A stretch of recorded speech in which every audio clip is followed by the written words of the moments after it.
చేసే విధానం ముందుగా కొబ్బరి ముక్కలు తీసుకొని వేరుశనగ పలుకులు తీసుకొని చీనీని ఫస్ట్గా ఒక ఒక బౌల్లో తీసుకొని చీనీకి తగ్గట్టు కొంచెం వాటర్ వేసుకొని ఇది బాగా సూప్ అవ్వాలి. ఈ పాకం అనేది కొంచెం చిక్క కావాలి.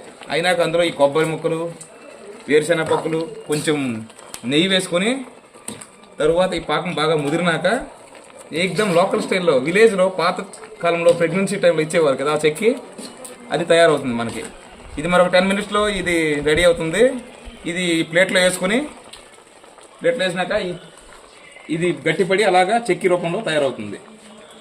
దీనికోసం గాను మన మెయిన్ హెడ్ కుక్ భాస్కర్ రావుతో ఈ చేయవలసింది గీ కూడా అవసరం పడుతుంది. దీనికి కొంచెం గీ వేసుకోవాలి, అడుగులో గీ వేసుకొని ప్లేట్కి అడుగులో గీ వేసుకొని దాని తర్వాత చెక్కి వేయాలి. అప్పుడు మన విలేజ్ స్టైల్లో ఈ చెక్కి రెడీ అవుతుంది.